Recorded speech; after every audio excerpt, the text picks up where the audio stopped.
नमस्कार दोस्तों, हम आज पढ़ेंगे राष्ट्रकूट वंश। ठीक है, नया टॉपिक है और हम संगम काल पढ़ चुके हैं, चोल चालुक्य पल्लव पढ़ चुके हैं। दक्षिण भारत का ये आखिरी राजवंश है जिसको हम पढ़ेंगे और कॉलेज लेक्चर में भी है, फर्स्ट ग्रेड में भी है, बाकी कहीं पे होता नहीं है, नेट में भी है। ठीक है, तो उस हिसाब से हम पढ़ेंगे राष्ट्रकूट वंश को।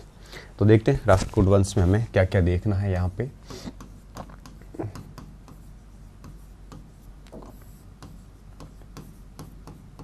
ठीक है, राष्ट्रकूट राजवंश। अब इसमें हम पढ़ेंगे क्या क्या, ये चीज़ें भी क्लियर कर लेता हूँ मैं। सबसे पहले हम इसका थोड़ा सा परिचय देखेंगे कि राष्ट्रकूटों की उत्पत्ति कैसे हुई, इनका क्षेत्र कौन सा था। ठीक है, ये पढ़ेंगे और वंश के रूप में इसका विकास कैसे हुआ, वंश विकास। ठीक है, और उसके बाद में हम है वो इसमें देखेंगे इसका राजनीतिक जीवन या राजनीति देखेंगे, जिसमें प्रमुख राजा आ जाएंगे। ठीक है, प्रमुख राजा आपने नाम सुने होंगे, दंती वर्मा, दंती दुर्ग, इंद्र, कर्क, कृष्ण, गोविंद, अमोघवर्ष, धारावर्ष। ये सारे सारे शासक जो है ये इसी राजवंश से संबंधित हैं। और तीसरा जो हम पढ़ेंगे इसका प्रशासन पढ़ेंगे, और प्रशासन, और चौथे नंबर पे लेंगे इसकी हम कला संस्कृति। ठीक है, कला, प्रशासन, कला, राजनीति, और ये सब आ जाएगा। देखिए, राजनीति जो है वो अपने आप में प्रशासन से जुड़ी हुई होती है।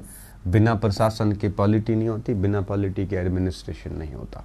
इसलिए जब भी हम इतिहास का कोई राजवंश पढ़ते हैं तो जहाँ जहाँ राजनीति कोर्स में है तो प्रशासन अपने आप साथ में हो जाता है, जहाँ जहाँ संस्कृति कोर्स में होती है वहाँ आपकी कला भी हो जाती है, समाज भी साथ में आ जाता है। ठीक है, तो हमें कुछ भी छोड़ना नहीं है यहाँ पे, ये पॉइंट हमें पढ़ने हैं। ठीक है, अब हम आते हैं राष्ट्रकूट राजवंश के ऊपर। राष्ट्रकूट राजवंश की अगर मैं बात करूं यहाँ पे, तो सबसे पहला आप अगर इस मानचित्र को ठीक से समझ पा रहे हैं, देख पा रहे हैं, तो 753 से लेकर और लगभग 983 ईस्वी तक। ठीक है, 753 से लेकर लगभग देखो 975 तक इनका शासन रहा है, और 83 तक आते आते कंप्लीट रूप से वैनिश हो गया था, खत्म हो गया था। ठीक है, तो 753 से 900 अधिकतम खींच के ले जाते हैं 83 तक राष्ट्रकूट राजवंश का शासन रहा। इनका जो शासन क्षेत्र है वो बेसिकली इस भाग में रहा। ये पूरा का पूरा जो एरिया है, ये जो एरिया है मोटा मोटा, ये एरिया आपके किसका रहा है, राष्ट्रकूटों का। अब इसको हम पहले भी थोड़ा देख चुके हैं। मैंने आपको बताया था कि जो बादामी के चालुक्य थे, उस बादामी के चालुक्य राजवंश कीर्ति वर्मा जो अंतिम शासक था बादामी का, उसको पराजित करके दंती दुर्ग ने, पराजित तो क्या कह सकते हैं, उसकी कमजोरियां थी और बहुत बड़ा युद्ध भी नहीं था, उसके स्थान पे है वो राष्ट्रकूट वंश की नींव रखी थी। राष्ट्रकूट पहले से ही थे, परंतु राजत्व उनके पास में चालुक्य, बादामी के जो चालुक्य थे उनको पराजित करने के बाद आया था। आप इसको ऐसे समझ सकते हैं कि राष्ट्रकूट तो थे पहले से यहाँ पे। बेसिकली राष्ट्रकूट कोई जाति नहीं है, राष्ट्रकूट एक पद है जो राष्ट्रिक पद से बना हुआ है। तो राष्ट्रकूट पद पे बैठने वाले जो लोग थे, राष्ट्रिक पद पे, वो सारे सारे धीरे धीरे राष्ट्रकूट कहलाए। तो ये पहले से ही थे इस क्षेत्र में। बस हम कह सकते हैं कि पहले सामान्य जनता के रूप में थे, फिर धीरे धीरे सामंत बने, और ये सामंत बादामी के चालुक्यों के थे। फिर सामंतों के तौर पे जब केंद्रीय शक्ति बादामी वाली कमज़ोर हुई, तो फिर आपके राष्ट्रकूट जो सामंत थे, इन्होंने केंद्रीय शक्ति को चुनौती दी और केंद्रीय शक्ति को हटा के और केंद्रीय शक्तियाँ स्वयं के पास ले ली, और वहीं से राष्ट्रकूट राजवंश स्टार्ट हो जाता है। और फिर आगे देखिए क्या हुआ। फिर 200 वर्षों तक लगभग 753 से 983, इसने भी लिखा है इधर, लगभग 200 वर्षों तक है वो, इन्होंने है वो ठीक ठाक तरीके से अपना शासन किया। और उसके बाद में वापस कल्याणी के चालुक्यों ने, टैलबदुत्य ने आपके इनके राष्ट्रकूट शासकों को पराजित करके और वापस चालुक्य वंश की स्थापना की। यहाँ पे हम कहते हैं ना, कई बार इंटरव्यू में प्रश्न किया जाता है, हिस्ट्री रिपीट इटसेल्फ, ठीक है ना, इतिहास अपने आप को दोहराता है। तब हमने कहा था, तब हम कह सकते हैं यहाँ पे कि राष्ट्रकूट राजवंश का भी एक बेहतरीन एग्जाम्पल लिया जा सकता है, जिसमें राष्ट्रकूटों ने पहले इनको पराजित किया, तो वापस इन्होंने भी राष्ट्रकूटों को पराजित करके और अपनी वापस सत्ता जो है वो अपने पास में ले ली थी। ठीक है, तो एक बात तो आप ये याद रखना राष्ट्रकूटों में कि ये किस किस सामंत थे और इन्होंने किस राजवंश को ख़त्म करके और राष्ट्रकूट वंश को स्थापित किया था और इनको किसने ख़त्म किया। तो ये कुछ मेन बिंदु जो है वो आपको ध्यान रखने हैं। तो ये राष्ट्रकूट एरिया था जो पहले कभी कल्याणी के चालुक्यों का क्षेत्र है वो हुआ करता था। राष्ट्रकूटों ने कन्नौज को अपने अधीन किया था।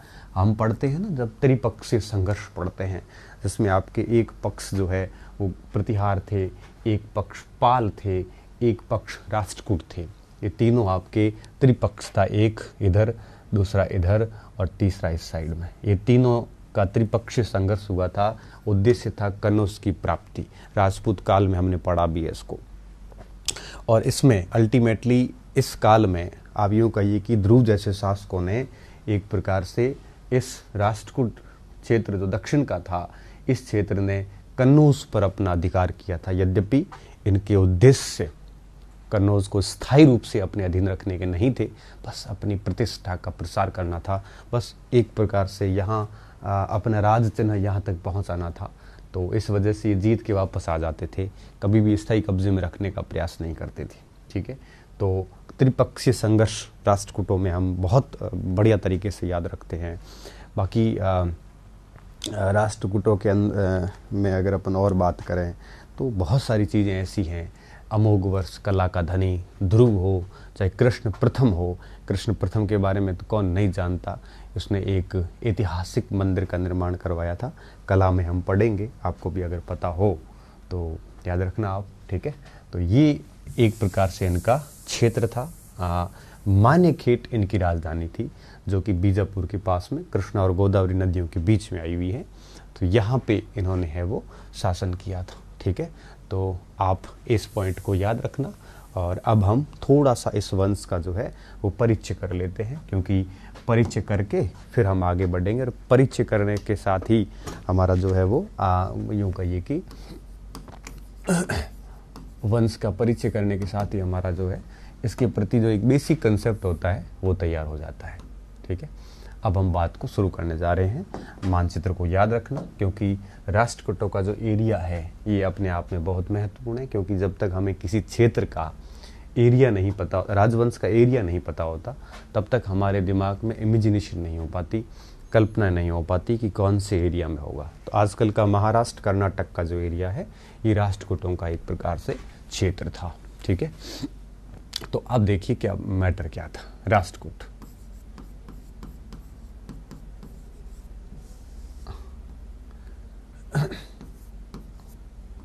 राष्ट्रकूट मूलतः एक पद नाम था। ठीक है, क्या था? एक पद नाम था।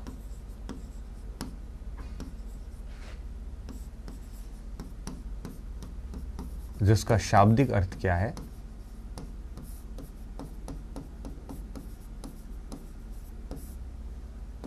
राष्ट्र का मुखिया या प्रांत का प्रशासनिक अधिकारी। अर्थ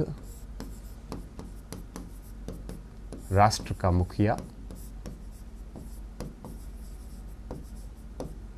उस समय राष्ट्र किसे कहते थे? प्रांत को कहते थे, अथवा प्रांत का प्रमुख अधिकारी।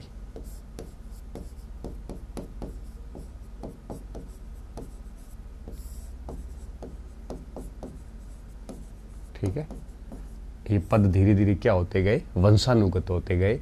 और फिर आपके इन पदों के जो परिवार थे, जो लोग बैठे, उनके जो जो परिवार थे, वो सारे सारे धीरे धीरे राष्ट्रकूट कहलाए। ठीक है, तो एक तो बात ये हो गई कि राष्ट्रकूट मूलतः एक पद नाम था, या मानते हैं। दूसरी बात ये भी आती है कि जो अशोक के अभिलेख हैं, इस अशोक मौर्य अभिलेखों में एक रठिक नामक पदाधिकारी का नाम मिलता है। तो अल्तेकर जैसे जो विद्वान हैं वो कहते हैं कि रठिक से ही राष्ट्रिक बना होगा, तो राष्ट्रिक से ही ये आपके राष्ट्रकूट बना होगा। तो अल्तेकर ये कहते हैं कि मौर्य अभिलेख जो है, मौर्य अभिलेखों में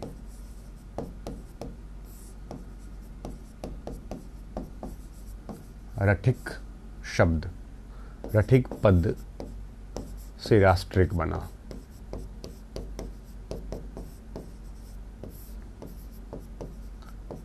राष्ट्रिक बना और इसी से आपके आगे है वो राष्ट्रकूट बना, ऐसा अल्तेकर कहते हैं। और फिलिट महोदय भी कुछ ऐसा ही कहते हैं, वो इसको राजपूताना से जोड़ते हैं। किससे? राजपूताना से जोड़ते हैं।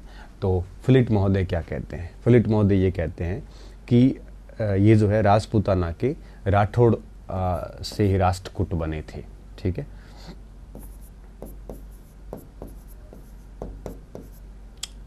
राठौड़ों से राष्ट्रकूट शब्द बना। कौन कहता है? ये फिलिट कहता है। तो फिलिट महोदय ने ऐसा कुछ कहा है कि राठौड़ों से है वो राष्ट्रकूट बना। तो हम कह सकते हैं कि इन सारी बातों से एक निष्कर्ष जो निकलता है वो ये निकलता है कि राष्ट्रकूट कोई जाति नहीं थी, बल्कि राष्ट्रकूट जो है वो आपकी एक प्रकार से पद नाम था। परंतु राष्ट्रकूटों के कुछ अभिलेख जो है वो इनको यदुवंशी बताते हैं, मतलब राजपूत आप कह सकते हो। तो यदुकुल जो कि कृष्ण का वंश था उससे भी जोड़ते हैं इनको। ठीक है, तो हम ये लिख सकते हैं कि अभिलेख जो है राष्ट्रकूटों के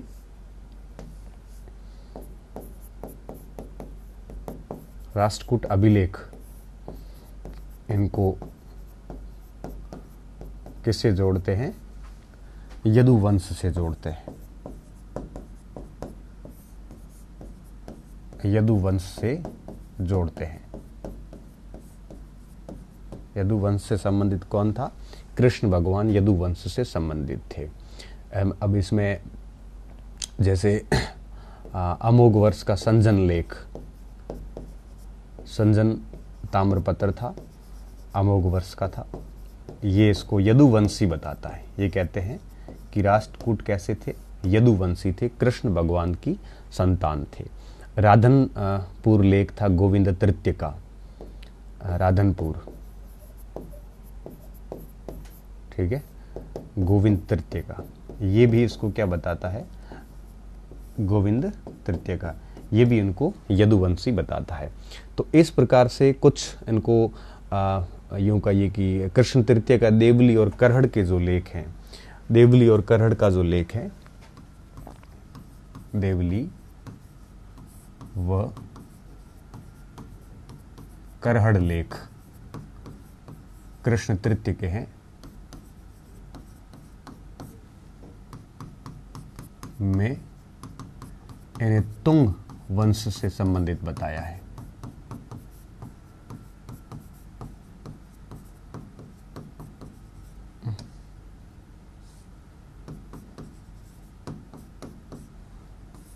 तो अलग अलग मत है और मोटे तौर पे ये माना जाता है कि राष्ट्रकूट एक पद था और इस पद पर बैठने वाले ये लोग जो है ये यदुवंशी थे। तो इस प्रकार से, और इसका जो तुंग वंश बताया है और उसका आदि पुरुष रट्ट को बताया है। ठीक है, आदि पुरुष किसको बताया है? रट्ट को। आदि पुरुष रट्ट को बताया है। ठीक है, ये भी एक क्षत्रियों की शाखा थी। तो कुल मिला के हम ये कह सकते हैं कि जो ये आपकी राष्ट्रकूट थे, ये थे तो एक था तो राष्ट्रकूट पद, और इस पद पर जो जिस जाति के जिस धर्म वर्ग के लोग बैठे थे वो यदुवंशी माने जा सकते हैं। ठीक है, तो इस प्रकार से हम कह सकते हैं कि राष्ट्रकूट क्षत्रिय थे और ये राष्ट्रकूट कहलाए राष्ट्रकूट इसलिए कि ये एक पद था यहाँ पे। इस प्रकार से हम एक सर्वमान्य मत पर पहुंच सकते हैं। हालांकि सर्वमान्य मत आज तक इसका कभी एग्जैक्टली नहीं आया, परंतु हम ऐसे मान सकते हैं इसको। ठीक है, अब बात आती है कि राष्ट्रकूट मूल रूप से कहाँ के रहने वाले थे। ठीक है। अगर अपन इनके स्थान की बात करें, वैसे तो इनका ये पूरा का पूरा इलाका है, ये जो इलाका है इनका, ये पूरा इलाका इन्हीं का है, ये इलाका जो है इनका है। लेकिन अल्तेकर महोदय ये कहते हैं कि राष्ट्रकूट मूल रूप से जो है वो आपके लातूर क्षेत्र के थे। लातूर में भूकंप आया था, आपको एक बार याद हो तो, महाराष्ट्र एरिया में, ठीक है। तो मूल स्थान की अगर अपन बात करें, मूल स्थान की बात करें तो पहला मत आता है लातूर का। कहाँ के थे? लातूर के थे अल्तेकर। अल्तेकर महोदय क्या कहते हैं कि ये कहाँ के रहने वाले थे? लातूर के रहने वाले थे, और यहाँ से इन्होंने है वो अपना धीरे धीरे काम शुरू किया। लातूर स्टार्टिंग में, अभी तो महाराष्ट्र का इलाका है, पहले कर्नाटक में हुआ करता था, और उस समय इनकी भाषा भी यहाँ पे कन्नड़ भाषा थी, ठीक है। पूर्व में कर्नाटक में था,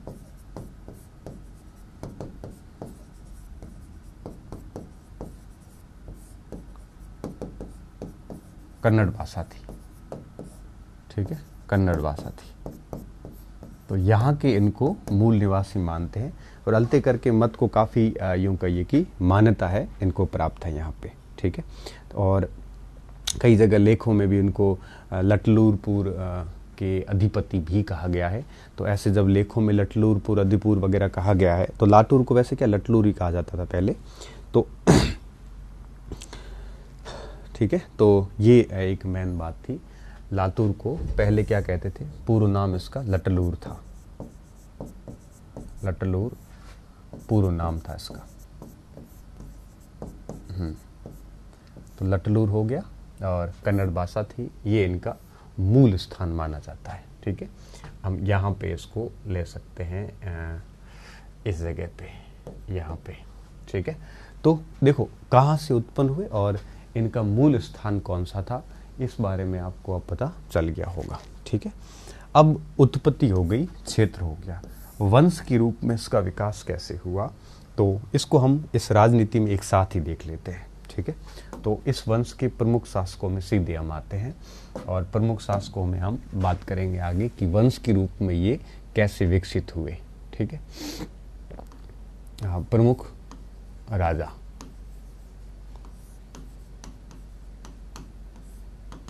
ठीक है, प्रमुख शासक।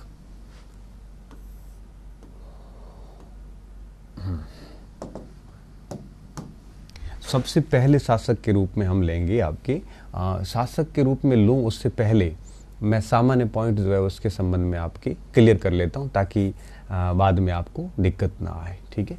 देखिए सबसे पहली चीज़ कि आरंभ में बादामी के चालुक्यों के सामंत थे।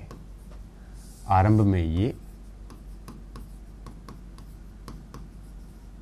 बादामी के, ये बात हम पहले भी लिख चुके हैं, दोबारा लिख रहे हैं, चालुक्यों के सामंत थे,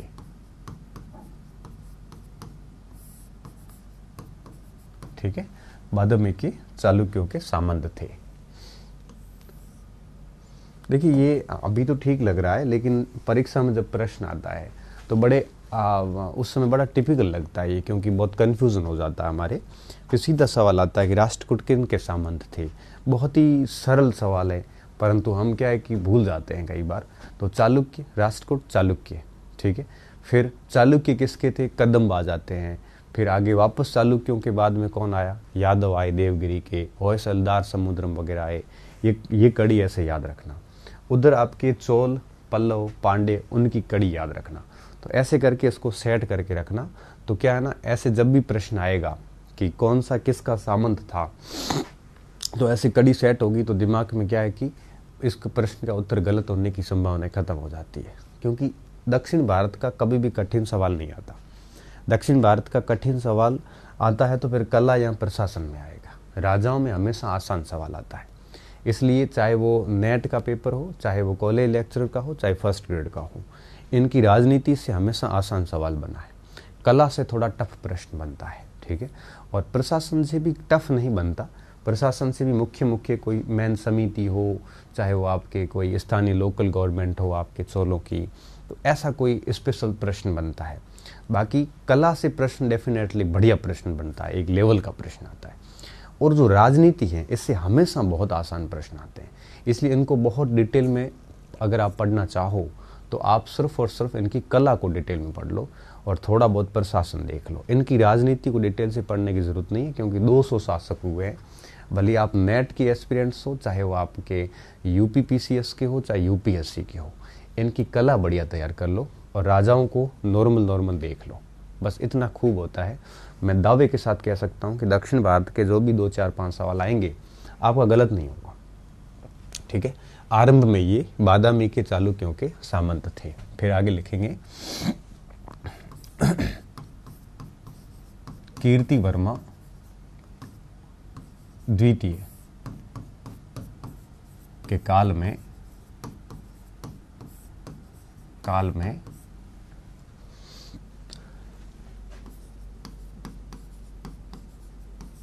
दंती दुर्ग नामक राष्ट्रकूट ने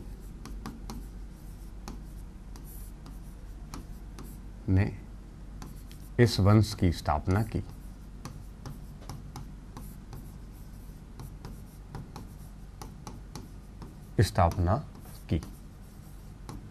दंती दुर्ग से पूर्व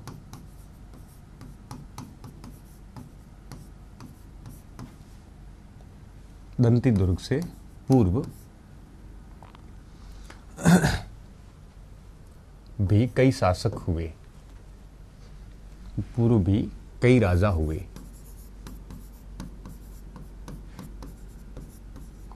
परंतु वे स्वतंत्र नहीं थे,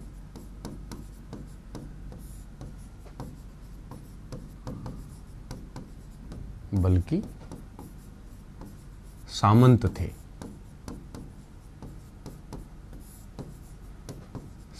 थे। इस क्रम में दंती वर्मा और इंद्र का नाम प्रमुख है।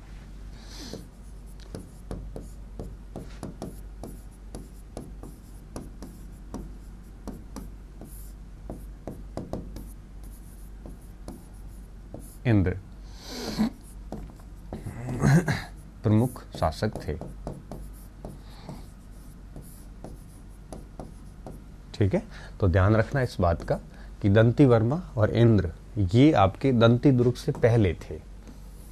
ठीक है। इन्होंने ये शासक ये भी थे, बट ये कैसे थे, ये सामंत थे। और जो सामंत होते हैं वो स्वतंत्र शासक नहीं होते, और जब शासक स्वतंत्र नहीं होता है तो उसको हम किसी वंश का संस्थापक नहीं कह सकते।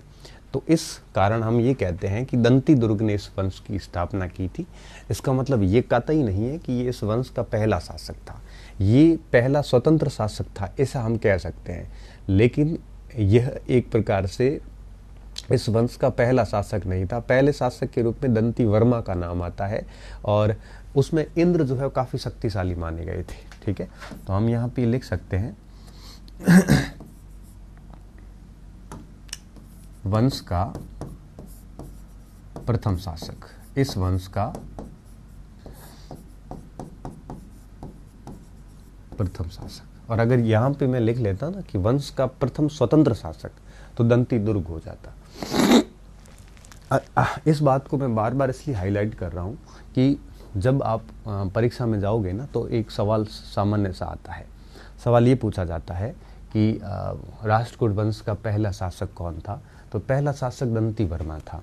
लेकिन अगर पूछे कि राष्ट्रकूट वंश का आपके पहला स्वतंत्र शासक कौन सा था, तब आप कहोगे कि पहला स्वतंत्र शासक जो है आपके दंती दुर्ग था, और ये पहले सामंत थे बादामी के चालुक्यों के। बस इतनी सी बात आपको इसके संबंध में याद रखनी है। ठीक है। अब हम बात करेंगे दंती वर्मा और इंद्र के बाद में जो शासक हुआ दंती दुर्ग, इस पर बात करेंगे। ये बहुत महत्वपूर्ण है। ठीक है। दंती दुर्ग बहुत महत्वपूर्ण है क्योंकि यही व्यक्ति था जिसने है वो इनकी स्वतंत्रता को सुनिश्चित किया था।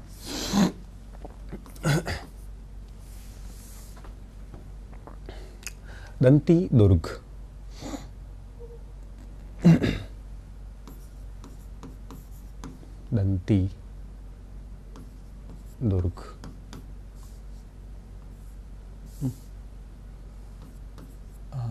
753 टू 759, ठीक है। अब इसमें ये बात आएगी, ठीक है। क्या क्या याद रखना है इस पे, हमें बहुत ज़्यादा पीएचडी नहीं करनी है। पहली चीज़ मैं थोड़ा सा इसको आपको समझा देता हूँ। ये इंद्र की शाखा का व्यक्ति था, दंती वर्मा और इंद्र हमने लिखा ना, तो ये इंद्र की शाखा का व्यक्ति था। और इसका करियर शुरू होता है विक्रमादित्य जो आपके सेकंड हुए उसके काल से। विक्रमादित्य सेकंड फिर भी ठीक शासक था, और विक्रमादित्य सेकंड के बाद साथ में इसका शासन शुरू हुआ। हमने एक बात पढ़ी थी कि जब अरबों का आक्रमण हुआ था भारत के ऊपर, तब पुलकेशिन जो कि एक गुजरात में सामंत था चालुक्यों का, उसकी सहायता से अरब आक्रमण का दमन कर दिया था। तो मैंने आपको एक बात बताई थी वहाँ पे ये कि विक्रमादित्य सेकंड जो है उसने नवसारी का युद्ध जो लड़ा, उस युद्ध में दंती दुर्ग और पुलकेशिन दोनों सामंतों ने विक्रमादित्य सेकंड की खूब मदद करी थी और अरबों के आक्रमण को असफल किया था। हमने इसमें लिखा था विक्रमादित्य सेकंड के अंदर कि भारत में चालुक्य वंश के काल में पहला अरबी आक्रमण विक्रमादित्य सेकंड के काल में हुआ था। तो उस काल में उस आक्रमण को असफल करवाने में जो योगदान दिया था वो दिया था दो सामंतों ने। एक था पुलकेशिन जो गुजरात में इनका सामंत था, दूसरा दंती दुर्ग। तो विक्रमादित्य सेकंड के समय तक दंती दुर्ग काफ़ी एक प्रकार से स्वामी भक्त था विक्रमादित्य सेकंड के। लेकिन बाद में क्या हुआ, विक्रमादित्य सेकंड के बाद में जब कीर्तिवर्मन द्वितीय शासक बना तो वो काफ़ी कमज़ोर शासक था और क्षेत्रीय शक्तियों ने अपने आप को मजबूत करना आरंभ कर लिया था। और परिणाम ये निकला कि दंती दुर्ग ने भी अपनी स्वतंत्रता घोषित कर दी थी। और कुछ विद्वान ये मानते हैं कि दोनों के मध्य एक युद्ध भी हुआ था और उस युद्ध में दंती दुर्ग है वो विजयी हुआ था उज्जैन के आसपास। और फिर कीर्तिवर्मा को आगे चलकर कृष्ण प्रथम ने है वो पूर्ण रूप से पराजित किया और चालुक्यों का समूल नाश करने का कार्य किसने किया था, इसके ठीक बाद में आपके कृष्ण प्रथम आएगा, उसने समूल नाश करने का काम किया था, ऐसा माना जाता है। ठीक है, ये 758 होगा, देख लेना, कोई ऐसा कोई बड़ा इश्यू नहीं है।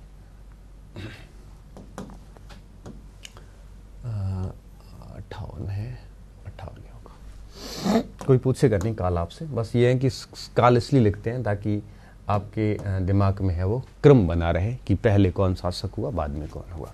तो दंती दुर्ग के जीवन की सबसे बड़ी उपलब्धि यही थी कि उसने एक प्रकार से स्वतंत्र रूप से राष्ट्रकूट वंश को शुरू किया था। इसके जीवन की एकमात्र यही सफलता रही, इससे ज़्यादा इनकी कोई सफलता नहीं है। तो इस बात को हम यहाँ पे लिख लेते हैं। अब देखिए, यह इंद्र के वंश शाखा से संबंधित था। इंद्र भगवान नहीं, इंद्र कौन से, ये इस इंद्र के। अब लिख सकते हैं कि दंती दुर्ग इसी शाखा से था।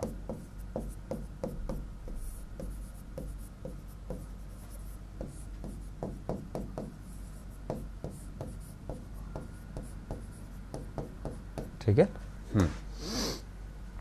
वंश से था। इसकी जानकारी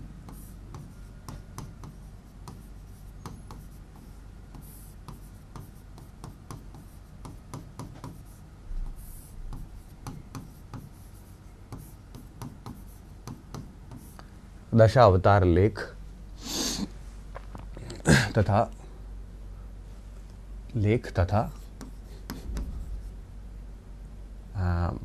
सामंत गढ़ लेख से मिलती है। एक बात तो आपको याद रखनी, ठीक है। दूसरी बात इस पे आपको क्या ध्यान रखनी है, इसने अपना जीवन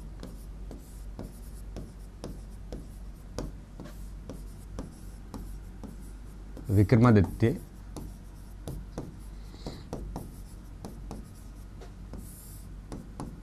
सेकंड के सामंत के रूप में आरंभ किया। राजनीतिक जीवन लिख लेना।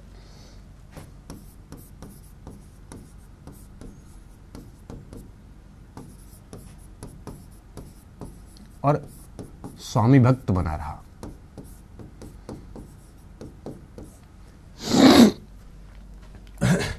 तथा स्वामी भक्त का मतलब होता है स्वामी के प्रति पूर्ण रूप से समर्पित व्यक्ति स्वामी भक्त कहलाता है। ठीक है, स्वामी भक्त बना रहा। और ये बात हम कैसे कह सकते हैं, किस आधार पे कह सकते हैं? तो इसके आधार थे हमारे पास में। आधार क्या था?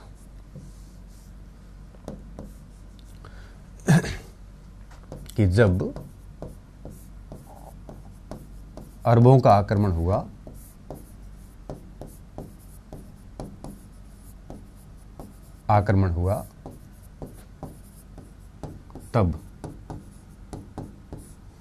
तब विक्रमादित्य सेकंड के सामंत पुलकेशिन एवं यदंतिदुर्ग ने नवसारी युद्ध में, नवसारी गुजरात में है, युद्ध में अरबों को असफल किया था।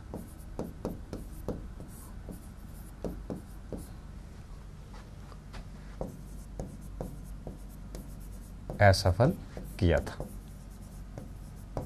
तो यहां देखो दो सवाल बनते। एक सवाल तो मैं आपको पहले ही बता चुका हूं विक्रमादित्य सेकंड के अंदर ही कि किस चालुक्य शासक के काल में पहली बार अरबों का आक्रमण हुआ। तब आता विक्रमादित्य सेकंड के शासन काल में पहली बार अरबों का जो है वो आक्रमण हुआ था। अब सिंध के जो अरब आक्रमणकारी आया था, इसमें जुनैद के नेतृत्व में हुआ था। ये भी आप लिख सकते हो, जुनैद के नेतृत्व में। तो जब जुनैद का आक्रमण हुआ तो इस आक्रमण को असफल करने में दो जो सामंतों का योगदान था वो आपके था पुलकेशिन और दंतीदुर्ग का। तो दंतीदुर्ग को फिर इन्होंने है वो खड्डा अवलोक और पृथ्वी वल्लभ की उपाधियां भी दी थी। दंतीदुर्ग को विक्रमादित्य ने सेकंड ने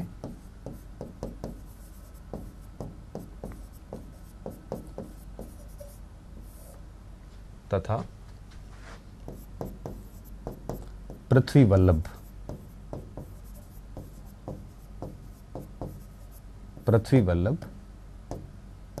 की उपाधि दी थी। तो अब आप समझ सकते हो कि इस समय तक एक प्रकार से यह बना रहा, स्वामी भक्त बना रहा। ठीक है, विक्रमादित्य सेकंड का जब तक शासन था तब तक दंतीदुर्ग ने स्वतंत्र सत्ता स्थापित करने का इसके दिमाग में भी नहीं था और ना इसने कोई कार्य किया। इसके बाद में जब दंतीदुर्ग चला गया, ये विक्रमादित्य सेकंड चला गया और उसके बाद में जब आपके कीर्तिवर्मादित्य आया, ठीक है, तो कीर्तिवर्मादित्य जो है वो एक कमजोर शासक था। इवन इन्होंने पल्लव अभियान में भी साथ दिया था। ठीक है ना, पल्लव अभियान में भी साथ दिया था। तो ये बात इतनी ज़रूरी नहीं है, ये बात तो काफ़ी महत्वपूर्ण थी। पल्लव अभियान में भी चालुक्यों का साथ दिया था।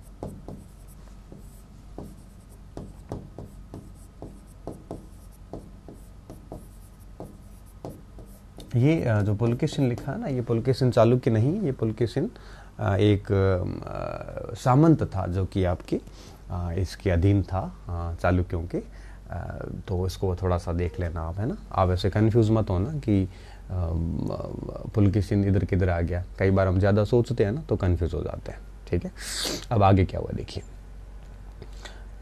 अब सत्ता कमज़ोर हो गई और जब सत्ता कमज़ोर हो गई तो फिर दंतीदुर्ग ने स्वतंत्र शासन स्थापित करने के प्रयास शुरू कर दिए।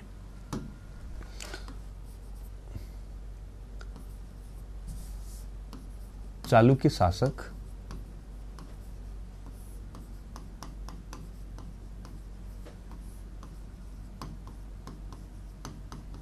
कीर्तिवर्मा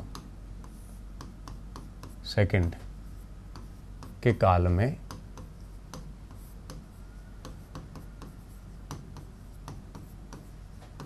चालुक्य सत्ता कमजोर हो गई।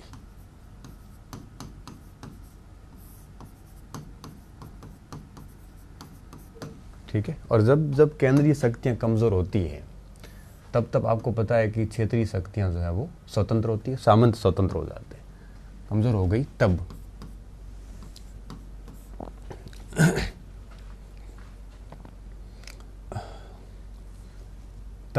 दंती दुर्ग ने स्वतंत्रता के प्रयास शुरू किए। प्रयास आरंभ किए। क्या किया इसमें? सबसे पहले इसने क्या किया कि नंदीपुर में गुर्जर राज्य जो था उसको उखाड़ फेंका। नंदीपुर के गुर्जर राज्य को समाप्त करके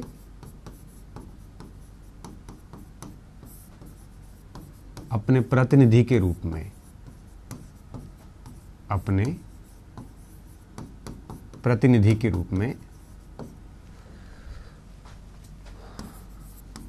में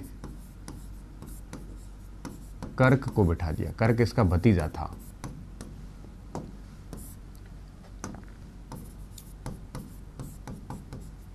तो अब आप समझ सकते हो कि एक छोटा सा क्षेत्र अपने अधीन कर लिया। एक सामंत को इस तरह से अभियान करने का हक नहीं होता, लेकिन इन्होंने यहाँ पे ये किया। ठीक है, फिर क्या किया? मालवा के प्रतिहारों से उज्जैन छीना। मालवा के प्रतिहारों से उज्जैन छीना। ठीक है, अब देखो हौसला बढ़ता गया और उज्जैन का क्षेत्र ले लिया। गुर्जर प्रतिहार का जो एरिया था उसमें से एक मोटा भाग इन्होंने ले लिया। और इस प्रकार इसने ये करने के बाद हिरण्यगर्भ यज्ञ किया था। ठीक है, कौन सा? इन दोनों के बाद क्या किया? हिरण्यगर्भ यज्ञ किया। प्रतिहारों से उज्जैन छीना। तत्पश्चात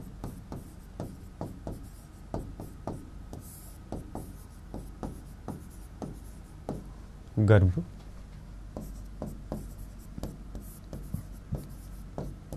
यज्ञ किया। जब यज्ञ होता था ना विद्यार्थियों, तब क्या करते थे? ऐसा माना जाता था कि राक्षस वगैरह उस यज्ञ को बाधित करते थे, उसमें विघ्न डालते थे।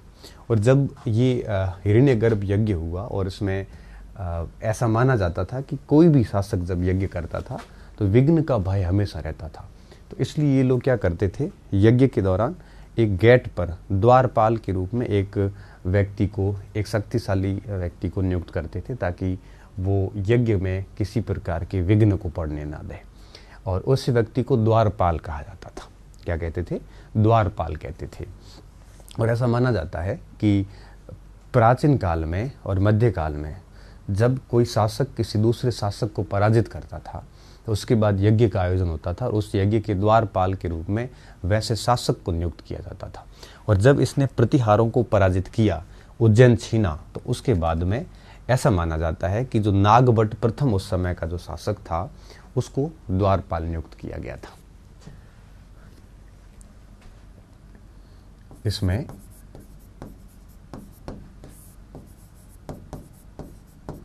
द्वारपाल के रूप में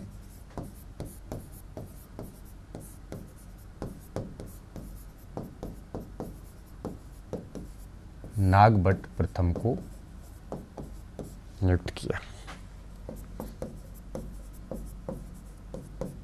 ठीक है, अब क्या है, मध्यकाल में कई सारी तिथियों का कॉन्ट्राडिक्शन रहता है, क्योंकि कई बातें जो है वो किसी अभिलेख के अनुसार होती हैं, किसी अन्य स्रोत के अनुसार होती है, फिर इतिहासकार उसका खंडन कर देते हैं। अब ये बात भी एलोरा और सामंतगढ़ तथा संजंत के ताम्र लेखों में हमें मिलती है।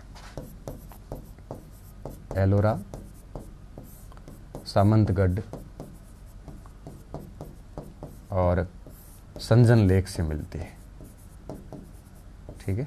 तो कई सारे कॉन्ट्राडिक्शन है और ये चीज़ें थोड़ा सा रहती है, इसलिए जनरली परीक्षाओं में कम में पूछी जाती है ऐसे, क्योंकि नागभट्ट का कोई लेख मिलेगा तो वो कहेगा कि हमने उसको पराजित किया, और इनका लेख मिलता है तब वो कहते हैं कि हमने उसको पराजित किया।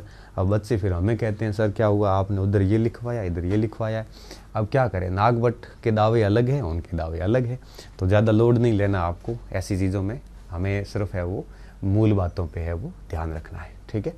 और इस तरह से इन्होंने ये काम कर लिया। अब ये दंती दुर्ग का प्रभाव जो है आप देख रहे हो कि निरंतर क्या होता जा रहा था, बढ़ता जा रहा था। और फिर दंती दुर्ग अल्टीमेटली आपके 753 ईस्वी के आसपास दंती दुर्ग और कीर्तिवर्मन द्वितीय के बीच में एक युद्ध हो ही गया, और इस युद्ध में दंती दुर्ग जो है वो विजयी होता है और उस पूरे क्षेत्र में स्वतंत्र सत्ता की स्थापना करता है।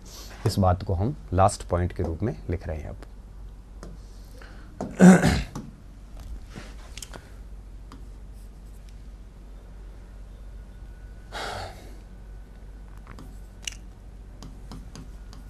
दंती दुर्ग व,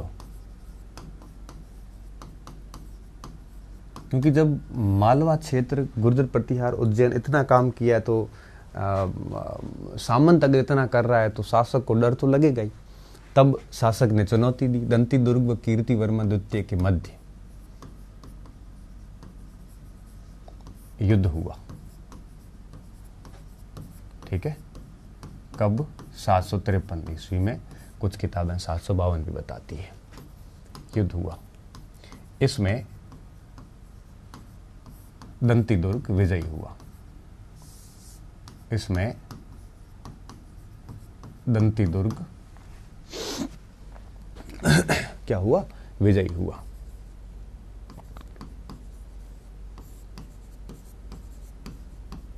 विजयी हुआ। और इस विजय के बाद क्या हुआ?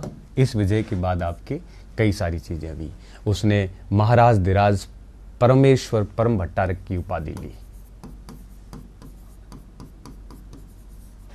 धीराज परमेश्वर परम भट्टारक। देखिए विद्यार्थियों, जब आपके कोई भी शासक सामंत शाही से मुक्त होता था, जब तक वो सामंत रहता था तब तक राजा जैसी उपाधियां लेता था। जैसे स्वतंत्र होता था तब वो ऐसी बड़ी बड़ी महाराज धीराज की उपाधियां लेता था। महाराज धीराज, अधिराज का मतलब होता है वो किसी के अधीन नहीं है। परम ईश्वर खुद अपने आप में सर्वोच्च ईश्वर है। और भट्टारक, भट्टारक का मतलब होता है बुद्धिजीवी, भट्ट बुद्धिजीवी शब्द को इंगित करता है। और उनमें से सर्वोपरि तो ईश्वर, बौद्धिक और ताकतवर सभी उपाधियां इनके पास में आ जाती थी। एक तो ये उपाधि ले ली, ठीक है। और उपाधि लेने के बाद इनका क्या होता था? यज्ञ होता था, और साथ साथ में आपके यूं कहिए कि कई सारे दान किए जाते थे। और इन्होंने यहाँ पे इस समय वो हिरण्य गर्भ दान, तुला पुरुष दान, यज्ञ वापस किए। हिरण्य गर्भ दान तथा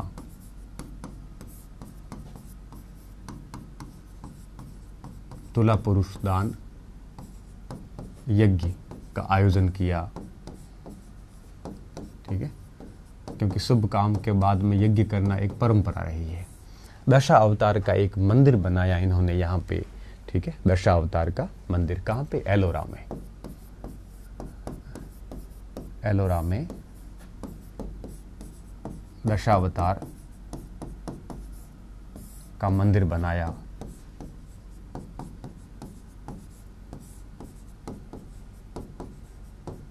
ठीक है। अभी तक देखिए कीर्तिवर्मन द्वितीय को पराजित भले ही कर लिया, लेकिन यूं कहिए कि अभी तक कीर्तिवर्मन की सत्ता समुद्र रूप से नाश नहीं हुई थी। वो आपके आगे कृष्ण प्रथम जो है वो करने वाले हैं, ठीक है। इसलिए हम इनको क्या कहते हैं? स्वतंत्रता का जन्मदाता या वास्तविक संस्थापक बोला जाता है। उक्त विजय के कारण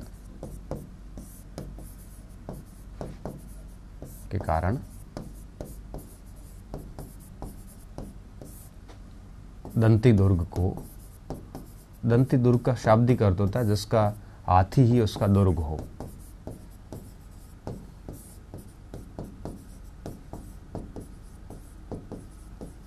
का दुर्ग हो,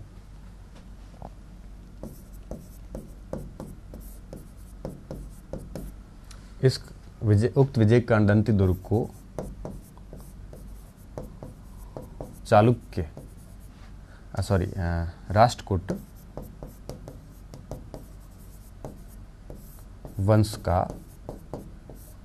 वंश की स्वतंत्रता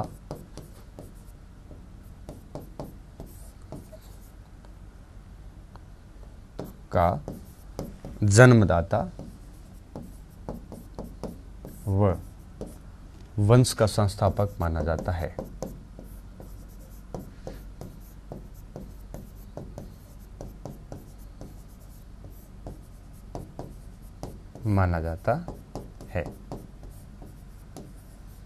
ठीक है, तो ये एक प्रकार से दंती दुर्ग हो गए हमारे, और दंती दुर्ग के अंदर ऑलमोस्ट सारी बातें हमने क्लियर कर ली। अब दंती दुर्ग के बाद में कृष्ण प्रथम शासक बनेगा, इसको आप लिख लो। तो दंती दुर्ग के बारे में ज़्यादा जानना ज़रूरी है क्योंकि यह पहला शासक था। ठीक है, इसका राष्ट्रकूटों का। अब हम बात करेंगे कृष्ण प्रथम के बारे में।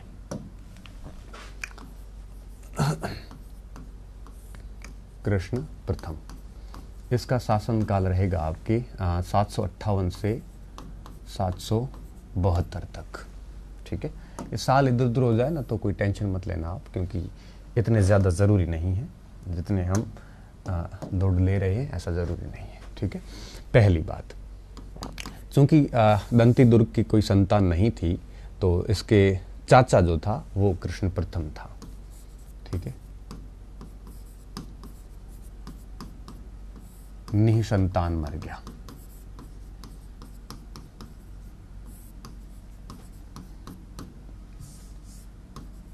मृत्यु, इस कारण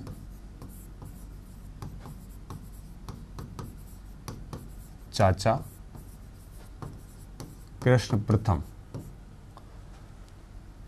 राष्ट्रकूट शासक बना।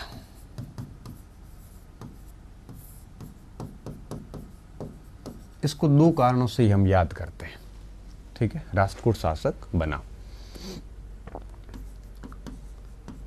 एक इसको हम याद करते हैं एलोरा का विशाल कैलाश मंदिर, और दूसरा हम इसको याद करते हैं चालुक्य सत्ता का समूल नाश करना। ठीक है, समूल नाश करने का मतलब था कि किसी को शेष नहीं छोड़ा इसने। ठीक है, बना। इसकी उपाधि शुभतुंग थी। इसकी उपाधि क्या थी? शुभतुंग।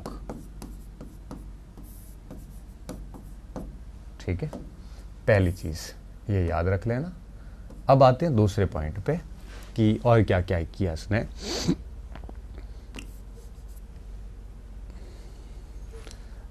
चालुक्य शासक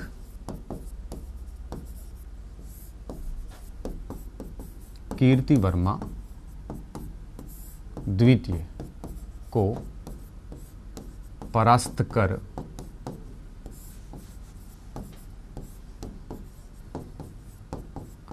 चालुक्य सत्ता का समूल नाश किया, पूरी शासन शक्ति छीन ली। ठीक है, समूल नाश किया, यूं कहिए कि सत्ता का समूल नाश किया, वंश का नहीं। किसका? सत्ता का। वंश तो चालुक्य अभी भी शेष था और रहेगा ही, और परंतु हम कह सकते हैं कि सत्ता इनके पास में नहीं रही। ठीक है, और इस तरह से इन्होंने ये कार्य कर लिया था। ठीक है, अब आगे क्या होगा? अब कृष्ण प्रथम के समय कर्नाटक का जो उत्तरी भाग था वो मोस्टली महाराष्ट्र, कर्नाटक, आंध्र प्रदेश का बड़ा भाग इसके अधीन आ गया था। महाराष्ट्र, कर्नाटक व आंध्र क्षेत्र इसके अधीन आ गया।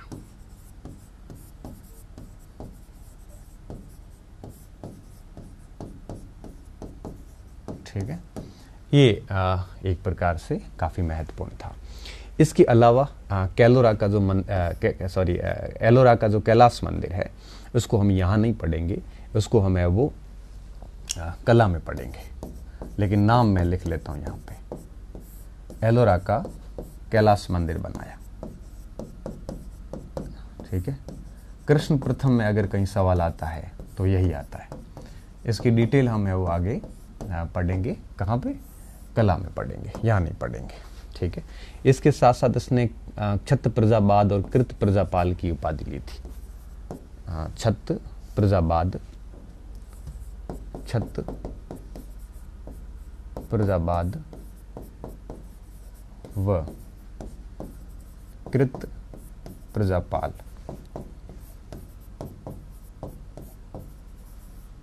की उपाधि ली थी, ठीक है। और कृष्ण प्रथम के काल में ये तो हो गया इसका, ठीक है। इसका एक क्षणफुल नामक एक सामंत था इसका, जिसने शिलाहार वंश स्थापित किया था। इसके सामंत क्षणफुल ने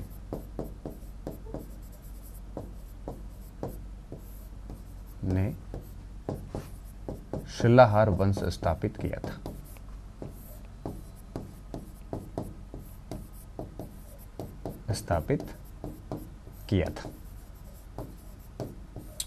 ठीक है। बस कृष्ण प्रथम में इतना ही है। और अब हम जो नेक्स्ट क्लास होगी उसमें हम आगे पढ़ेंगे ध्रुव के बारे में, धारावर्ष के बारे में, ठीक है। बहुत बहुत धन्यवाद विद्यार्थियों, अच्छे रहिए, मस्त रहिए और पढ़ते रहिए।